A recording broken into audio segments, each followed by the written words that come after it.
Hello. আজকের ক্লাসে আমরা ওমস ল নিয়ে আলোচনা করব। উদ্দেশ্য, এই ভিডিও সেশনের শেষে আপনি সক্ষম হবেন ক বৈদ্যুতিক পরামিতি পরিমাপ নিতে, খ বৈদ্যুতিক সার্কিটে ওমস ল প্রয়োগ করতে, গ গ্রাফ ব্যবহার করে প্যারামিটারের মধ্যে সম্পর্ক বিশ্লেষণ করতে। ওমস ল সেটা কি? এটা হলো ইলেকট্রিক্যাল ইঞ্জিনিয়ারিং ইন্টারভিউতে সবথেকে বেশিবার করা প্রশ্ন, কারণ এই নিয়মে অসংখ্য প্রয়োজনীয় এবং অত্যাবশ্যকীয় বিধান রয়েছে।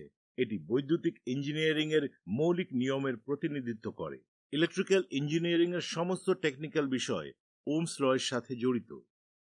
ওমের নিয়ম একজন জার্মান বৈজ্ঞানিক স্যার জর্জ সাইমন ওম দিয়েছিলেন।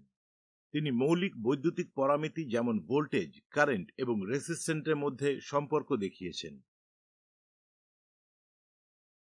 ওমস ল বলে যে অপরিবর্তনীয় তাপমাত্রায় একটি কন্ডাক্টরে প্রবাহিত বিদ্যুৎ পরিবাহী ভোল্টেজ বা সম্ভাব্য পার্থক্যের সরাসরি সমানুপাতিক এবং রেসিস্ট্যান্সের বিপরীতভাবে সমানুপাতিক।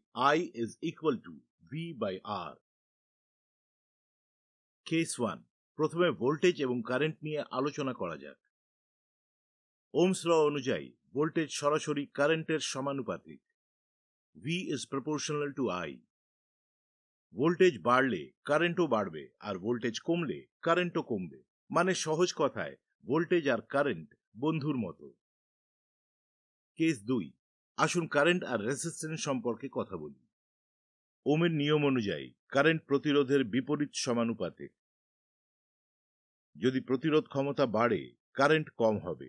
যদি প্রতিরোধ ক্ষমতা কম হয়, তাহলে কারেন্ট বাড়বে। সহজ কথায় কারেন্ট এবং রেসিস্ট্যান্স প্রতিপক্ষ। উদাহরণ 1, বাড়ির জলের ট্যাঙ্কটি সর্বদা ছাদের ওপর রাখা হয়। কেন, তুমি কি জানো? একটি পোটেনশিয়াল এনার্জি বা পোটেনশিয়াল ডিফারেন্স তৈরি করার জন্য, যাতে পাইপে জল প্রবাহিত হতে পারে। উচ্চতা যা পোটেনশিয়াল ডিফারেন্স তৈরি করে তা হলো ভোল্টেজ বা ইএমএফ, ইলেকট্রোমোটিভ ফোর্স। ইলেকট্রন চলাচলের জন্য প্রয়োজনীয় বল বা ফোর্স এবং জল প্রবাহ কারেন্ট প্রবাহের অনুরূপ। যত বেশি উচ্চতা তত পোটেনশিয়াল ডিফারেন্স এবং বেশি জলের প্রবাহ। তেমনি বেশি ভোল্টেজ আরো বেশি কারেন্ট প্রবাহ ঘটাবে, তাই V is proportional to I।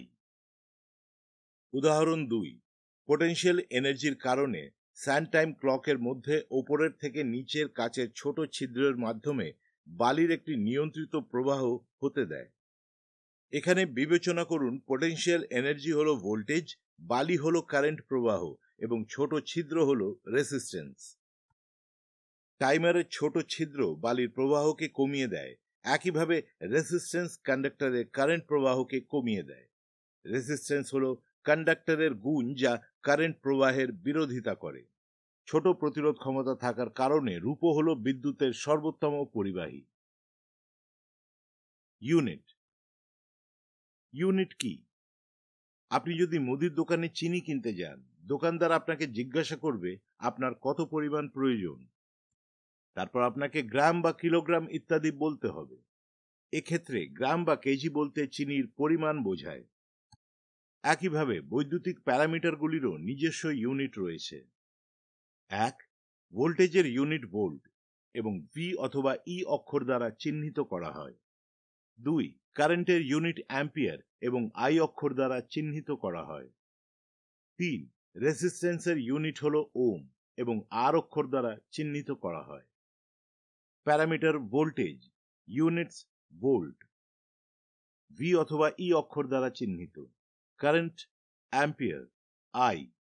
Resistance ওম, আর। ওমের ত্রিভুজ নিয়ম। একটি ত্রিভুজ আঁকুন এবং এটিকে 3টি ভাগে ভাগ করুন এবং ত্রিভুজ অংশগুলির নাম দিন ভোল্টেজ, কারেন্ট এবং রেসিস্ট্যান্স।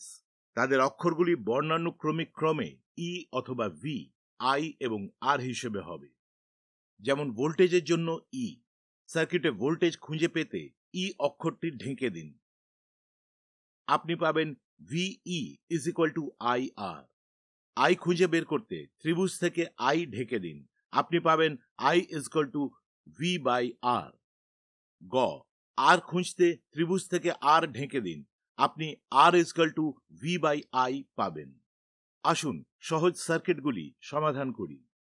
ক, আই বের করতে ফর্মুলাতে ভোল্টেজের মান 10 এবং রেসিস্ট্যান্সের মান 5 লিখুন। I is equal to V by R, I is equal to 10/5, I is equal to 2 ampere. আপনি 2 অ্যাম্পিয়ার কারেন্ট পাবেন। খ, একটি প্রদত্ত সার্কিটে রেসিস্ট্যান্সের মান বের করতে ফর্মুলাতে ভোল্টেজের মান 10 এবং কারেন্ট 2 লিখুন। R is equal to V by I, R is equal to 10/2, R is equal to 5 ohm. আপনি 5 ওহম রেজিস্ট্যান্স পাবেন। একইভাবে ফর্মুলাতে কারেন্ট এবং রেসিস্ট্যান্সের মান যথাক্রমে 2 এবং 5 লিখে ভোল্টেজ বের করুন। V is equal to IR, V is equal to 2 গুণ 5, V is equal to 10 volt. আপনি 10 ভোল্ট হিসেবে ভোল্টেজ পাবেন। দেখবার জন্য ধন্যবাদ। আপনার দিন শুভ হোক।